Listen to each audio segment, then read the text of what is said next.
To be confronted by a ghost, that is to say a visible spectre, is alarming enough, but to be the target of unseen forces can be far more frightening.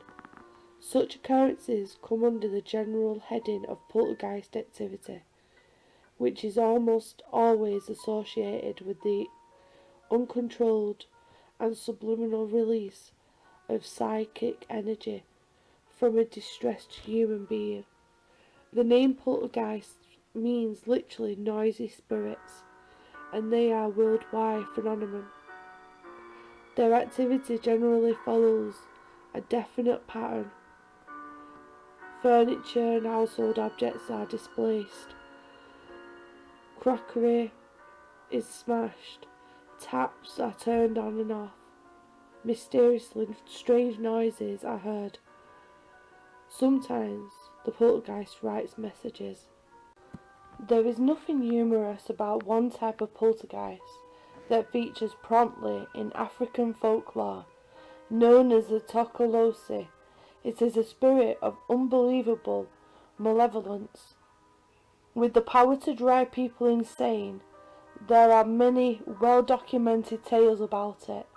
One of them concerned a little girl called Mary, who lived with her parents on a farm near George, in South Africa's Cape Province. The family were native of Hottentot descent. The trouble began one evening when the family sat down to a meal.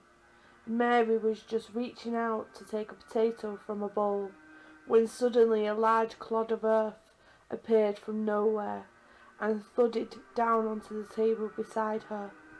The little girl gave a cry of fright. Puzzled and alarmed, her father, Andrew, looked up at the ceiling.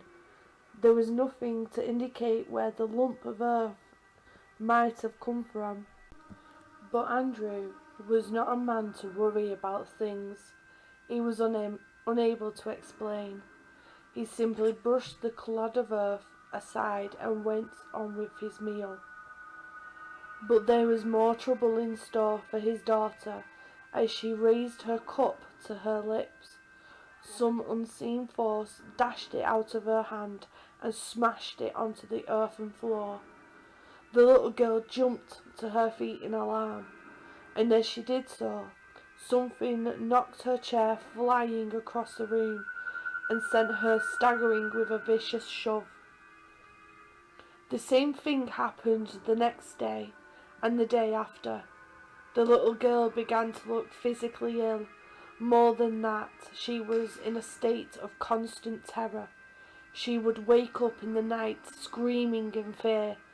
In desperation, seeing the girl grow more poorly every day and in apparent danger of being driven out of her mind, Andrew turned for help to his boss, a forthright man named Major Williams, who was not noted for his belief in spirits of any kind, although he was convinced that Mary was the victim of some natural mental disorder rather than a supernatural influence. Williams agreed to visit Andrew's home. The man was obviously badly disturbed about something, and Williams thought that he might be able to sort out the trouble in some way.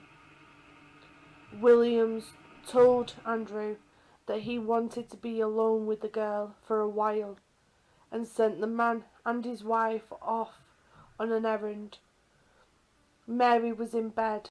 Williams bolted the door of the hut, sat down on a chair and began to talk quietly to the girl.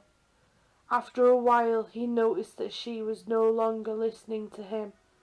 Her eyes, glazed in sheer terror, were fixed on a corner of the room.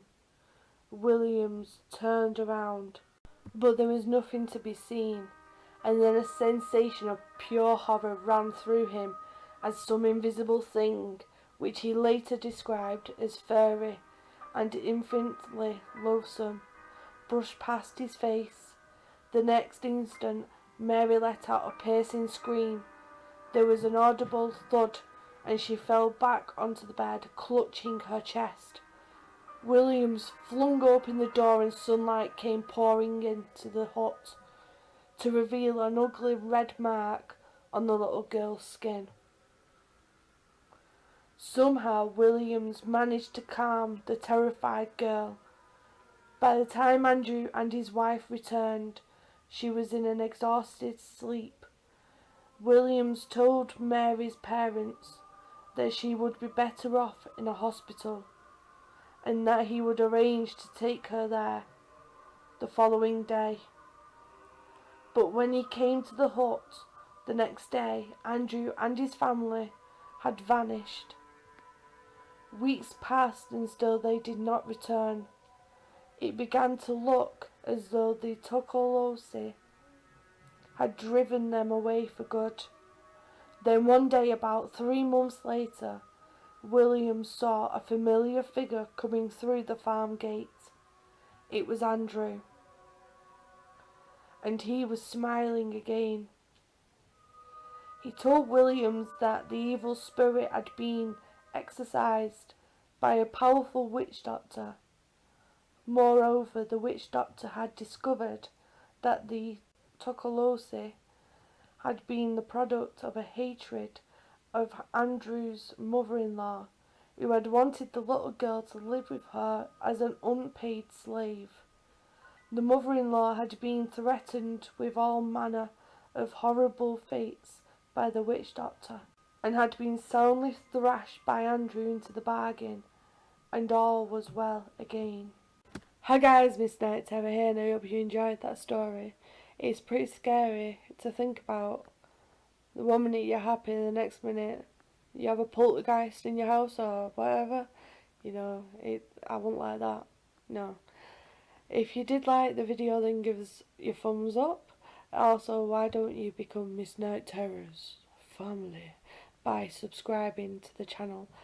That'd be awesome. Also, I am on Facebook, so why don't you go over there right now and press the friend request. Add me as a friend. I do put stuff up on there. I like to see how everybody's doing. Also, if you did like this video, why don't you leave a comment below. If you have any stories of your own, doesn't matter if it's small or big, whatever you got, message me. I'd love to hear from you, and I'll be seeing you soon. Bye.